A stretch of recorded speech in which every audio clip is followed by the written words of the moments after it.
Assalamualaikum warahmatullahi wabarakatuh. Apa kabar teman-teman semuanya? Selamat bergabung kembali dengan saya di channel ini. Baiklah, sekarang kita akan membahas rangkuman VR SKB PAI mulai dari 1 minggu ini. Jadi teman-teman yang akan berjuang mengikuti ujian SKB semoga berhasil dan semoga apa yang dicita-citakan dapat terkabulkan di tahun ini. Amin, amin ya robbal alamin. Jadi teman-teman silakan disiapkan pena atau mungkin mau di-download saja silahkan. Jadi silahkan diperhatikan ayat-ayat berikut ini. Dan jangan lupa silahkan diklik tombol subscribe-nya kalau bersedia. Dan saya ucapkan terima kasih. Dan silahkan melihat VR rangkuman VR yang saya dapatkan dari grup-grup SKB PAI. Yang pertama di sini katanya untuk VR hampir sama dengan yang sudah dibahas di grup, hanya saja dalilnya lebih banyak nama surat dan ayatnya. Jadi teman-teman, kalau di minggu-minggu sebelumnya tidak ada pernah menanyakan tentang nama suratnya, surat apa, ayatnya ayat berapa, namun kayaknya akhir-akhir ini mulai ditanyakan nama surat dan ayat keberapa. Jadi teman-teman, ketika membaca ayat-ayat dibaca juga nama suratnya surat apa. Misalnya kayak gunung sebagai pasak, itu surat apa? Bisa jadi dalam surat An-Naba, An-Naba'nya ayat berapa. Jadi bisa diingat-ingat. Atau tentang ilmu pengetahuan, Mujadalah ayat 11. Jadi selain membaca ayatnya, dibaca juga nama suratnya surat apa dan ayatnya ayat keberapa. Dan di sini juga ditanyakan tentang promes. Kayaknya sudah dibahas banyak. Saya pun juga sudah ada tentang promes di video-video sebelumnya. Mudah-mudahan bisa teman pahami dan teman pelajari kembali. Dan selanjutnya ini ada beberapa ayat-ayat yang membahas tentang VR SKB. Yang pertama tentang selat Gibraltar atau air laut tawar dan asin. Di sini Quran surat Al-Furqan ayat 53. Jadi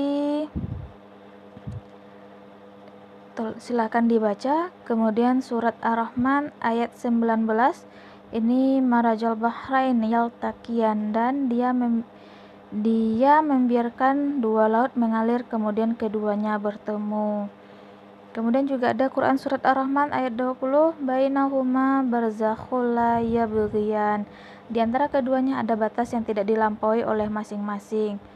Kemudian tentang jasad Fir'aun. Jasad Fir'aun ini dibahas dalam surat Yunus ayat 92. Falyau, maka pada hari ini kami selamatkan jasadmu agar engkau dapat menjadi pelajaran bagi orang-orang yang datang setelahmu. Falyauma nunajjika bibadanika litakunu liman khalfaka ayah. Jadi Fir'aun Yunus 92.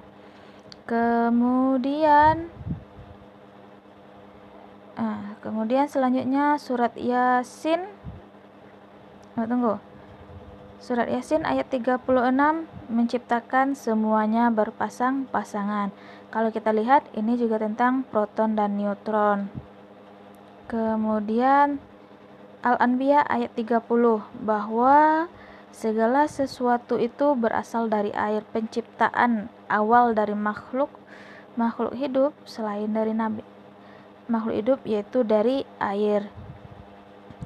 Kemudian minal ma'in kulli syai'in hayya, dan yang hidup itu berasal dari air. Segala sesuatu yang hidup itu berasal dari air.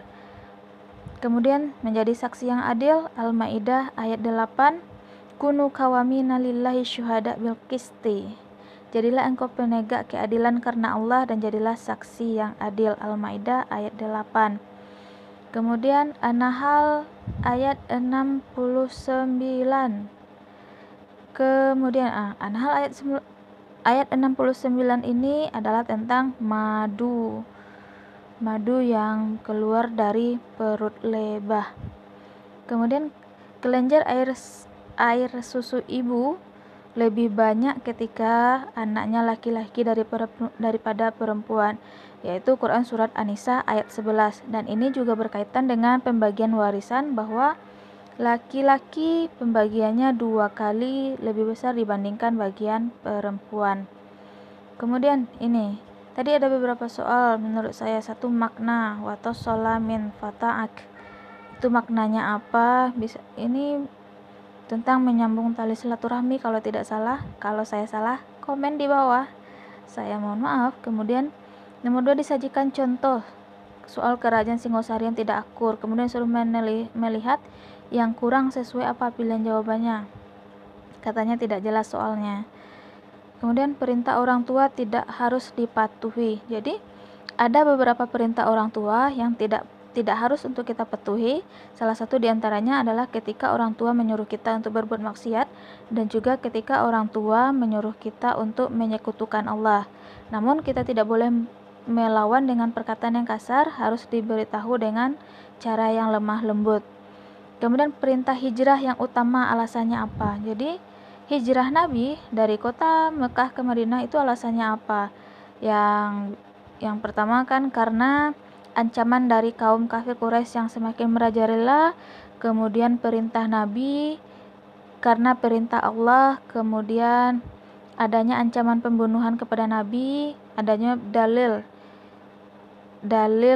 Al-Quran yang menyuruh Nabi untuk hijrah, karena juga meninggalnya Khadijah dan paman atau kakek, lupa, silahkan dicari lagi. Itu biasanya dikenal dengan Amul Azmi, tahun-tahun kesedihan meninggalnya 2 orang terpenting dalam dakwah Rasul. Makanya Rasul melaksanakan hijrah dari kota Mekah ke Madinah. Dakwah Rasul mengirim surat ke Raja Najus, termasuk dakwah yang bagaimana? Gerakan persis di bidang persatuan Islam biasanya. Kemudian kasus A, patah tulang, luka-luka tapi ia tetap ikhlas dan sabar. Ini biasanya tentang takdir. Ada takdir mubram, takdir mualak, dibaca lagi. Kemudian ada dakwah Al-Hikmah Sunan Kalijaga. Bagaimana metode yang dilakukan oleh Sunan Kalijaga ketika dakwahnya. Kemudian makna tawakal. Jadi ada di sini berdoa dan pasrah, usaha dan berdoa dan seterusnya. Mungkin itu pilihannya. Jadi yang namanya tawakal itu adalah usaha dulu, baru berserah diri kepada Allah. Jangan berdoa dan pasrah, tapi usaha, kemudian berdoa dan diserahkan kepada Allah. Kemudian yang 10, bahwa Al-Quran itu diturunkan berangsur-angsur. Ayat 11, yang ke-11, untuk menentukan tindak lanjut kegiatan penutup, guru harus, jadi ketika penutup itu guru harus ngapain? Biasanya harus membuat kesimpulan. Kemudian saat tiba ulangan yang dilakukan oleh guru adalah, saya kurang paham. Kemudian ada 2 siswa yang lemah, baiknya tindakan guru gimana? Jadi ketika ada di dalam kelas, ada 2 orang siswa yang kemampuannya kurang dibandingkan siswa lain, tindakan apa yang harus diberikan oleh si guru? Kemudian keunggulan strategi review dan bertanya. Jadi kayaknya strategi review dan bertanya ini, apa keunggulannya? Bisa jadi untuk mengetahui siswa telah memahami materi dengan baik atau belum, atau menguatkan kembali pengetahuan yang telah diperoleh oleh si siswa.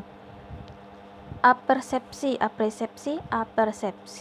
guru dalam pembelajaran. Apersepsi ini biasanya dilakukan di awal pembelajaran untuk mengetahui sejauh mana siswa telah memahami materi pembelajaran. Kemudian analisa butir soal. Kasus kelas paralel tidak lulus KD, tindakan guru bagaimana? Kelas paralel maksudnya kayak gini, misalnya ada kelas 7A, 7B, 7C, ada anaknya yang tidak lulus ketika ujian, misalnya di kelas A tidak lulus 6 orang, ada 8 orang, ada 12 orang, tindakan guru gimana dalam melakukan remedial. Kemudian disajikan materi, kemudian fenomena Saya kurang paham. Kemudian jamak takdim, tadi ada dia bilang. Jadi jamak takdim ini kayaknya banyak soal keluar tentang jamak takdim. Kemarin saya dapat soal tentang jamak takdim itu seperti seseorang ketika melakukan perjalanan jauh, jika dia melakukan perjalanan darat bisa menempuh 2 jam, maksudnya 2 hari perjalanan, dan kalau diukur jarak dari kota A ke kota B sudah melampaui dari batas minimal dibolehkannya sholat jamak, tetapi ternyata dia melakukan perjalanan itu dengan naik pesawat yang hanya membutuhkan waktu 1 jam. Apakah boleh dia melakukan jamak atau tidak? Kemarin saya dapat yang kayak gitu. Kemudian ayat tentang adil dan amanah tadi udah. Al-Baqarah 30, silahkan ditengok Al-Qurannya lagi. Salahuddin Al-Ayyubi masih kayak dulu, soalnya seperti itu, seputar itu saja tentang Salahuddin Al-Ayyubi. Ayat tentang orang yang beriman dan berperilaku baik, ini dalam surat Ali Imran yang lintalahum, apalah saya lupa. Kemudian syarat barang yang diwakafkan, barang wakaf itu syarat barangnya gimana, searching. Kemudian mengusap sepatu bayan apa, tafsir adabi. Nah, tafsir ini disarankan kepada teman-teman untuk silahkan dicari lagi macam-macam tafsir apa saja, dan di masing-masing pembagian tafsir itu apa saja kitab-kitab yang populernya. Misalnya ada tafsir ijma'i, apa kitab-kitabnya? Ada tafsir bil ilmi, ada tafsir bil maksur. Kemudian silahkan teman-teman cari, biasanya contoh tafsir yang keluar itu adalah tafsir-tafsir yang populer, mudah mencarinya di Google kalau nggak ada sumber yang di sumber bukunya. Kemudian VR pedagogik, menyusun kisi-kisi, menyusun asesmen, media untuk IPS, prinsip penilaian, penilaian proyek, penilaian praktek, prinsip penyusunan. Kalau tidak salah sudah ada saya bahas dalam video sebelumnya. Kemudian perbedaan zakat dan pajak, perbedaan Bani Umayyah Abbasiyah tetap seperti biasa. Syarat-syarat hewan kurban sudah biasa, ini VR-nya berarti sama dengan VR-VR sebelumnya. Kemudian sifat-sifat Salahuddin, ada jurnal politik, tapi lupa. Tajwid Ikhfa Hakiki, cek lagi tajwidnya teman-teman. Mudah-mudahan dengan sering membaca Al-Quran, tajwid ini semakin ingat. Umayyah Abbasiyah, tabel seperti biasa. Surat banyak sekali tentang madu, tadi sudah ada surat An-Nahl kalau tidak salah di awal-awal video. Salat juga ada. Warisan yang lain lupa. Ayat-ayat tentang waris mungkin. Hadis tentang kurma, banyak berpendapat bahwa hadis tentang kurma ini adalah hadis yang mutawatir. Matan hadis, jadi hadis itu terdiri dari 3 komponen, ada sanad, ada matan, ada rawi. Sanad di awal, matan di tengah-tengah, rawi di akhir. An Abi Hurairah, sanad, innamal amalu binniyat, matan, rawahul Bukhari wa Muslim, rawi. Tokoh ilmu matematika itu biasanya dikaitkan dengan Al-Khawarizmi.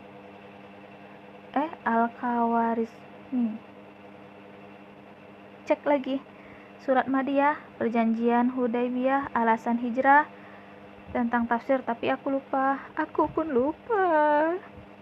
Bayan juga ada bayan, ada itsar, ada mau'izah bihasanah, memberikan contoh teladan yang baik. Implementasi tablik itu artinya menyampaikan. Nah, implementasinya bagaimana? Dasar hukum Al-Quran tidak jelas. Imam sedekah, istilah-istilah dalam hibah. Pengayaan berdasarkan kasus, jadi ada kasusnya.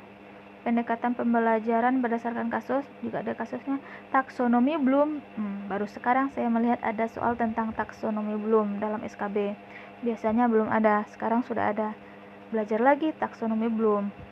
Fungsi evaluasi, prinsip penilaian, qalqalah sudah biasa. Salahuddin, tasamuh, toleransi. Kemarin saya dapat soal tentang tasamuh ini, tentang Masjid Istiqlal dan juga gereja yang ada di depan Masjid Istiqlal. Bagaimana sikap toleransi mereka? Ada contohnya meminjam lapangan parkir ketika pelaksanaan hari-hari besar. Ayat tentang menafkahi anak istri, jadi tentang kepemimpinan. Dan biasanya tentang kepemimpinan ini juga keluar tentang hadis kepemimpinan. Kemudian perbedaan sistem Bani Umayyah Abbasiyah, Wali Songo, saya dapat Sunan Kudus. Jadi kayaknya Wali Songo ini keluar, namun yang dapat beda-beda sunannya. Tadi ada Kalijaga, sekarang ada Sunan Kudus. Kemudian Piagam Madinah butir ke-24. Jadi teman-teman silakan di searching lagi tentang Piagam Madinah, pahami butir per butirnya. Ingat poin-poin yang penting tentang butir-butir tersebut. Sebab Rasul hijrah ke Madinah sudah ada tadi, dakwah Mekah berapa tahun, Madinah berapa tahun. Di Mekah 10 tahun, di Madinah 13 tahun. Jadi jumlahnya 23 tahun menurut pendapat yang masyhur. Kemudian perbedaan zakat dan pajak. Sebab terhalangnya saudara seibu, saudara kandung, siapa kalau nggak salah dia bilang. Jadi biasanya kalau ibu terhalang itu bukan terhalang tapi mengurangi mendapat jatah karena ada anak perempuan, ada anak. Kemudian peta buta nggak ada, memang dari awal tidak ada peta buta. Perhitungan waris nggak ada, jadi nggak ada waris. Yang sebelumnya ada bilang ada waris, sekarang nggak ada. Jadi waris ini sekali-sekali muncul juga dia. Jadi silakan diingat pembagiannya berapa. Misalnya yang perempuan dapat berapa, yang laki-laki dapat berapa. Ashabul furudnya siap apa-apa saja. Penilaian proyek, portofolio, udah. Jadi demikian dulu tentang virus KB kita hari ini. Mudah-mudahan semakin giat kita berusaha, semakin giat kita belajar, semakin giat kita beribadah, semakin giat kita bersalawat kepada Nabi. Mudah-mudahan usaha yang kita usahakan bisa berhasil dan kita bisa mencapai hasil yang kita inginkan. Amin ya Allah, mudah-mudahan dikabulkan. Mohon maaf atas segala kekurangan, mohon maaf atas segala yang saya sampaikan jika tidak sesuai pada tempatnya. Dan terima kasih telah menonton video ini. Mudah-mudahan bermanfaat bagi saya, bermanfaat bagi teman-teman, bermanfaat bagi kita semua. Assalamualaikum warahmatullahi wabarakatuh.